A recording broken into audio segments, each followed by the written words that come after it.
అనుకుంటున్నాం. ఎందుకు? సరే.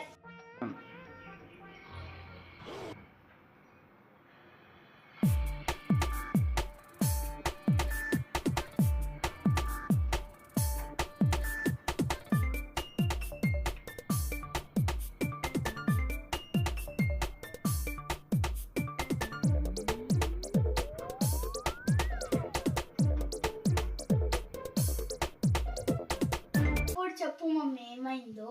షాపింగ్ కోసం డాడీ ఫోన్లో నుంచి నా ఫోన్లోకి మనీ పంపించుకుంటున్నా. అయ్యో మమ్మీ హిస్టరీలో ఉంటది కదా. అవును కదా.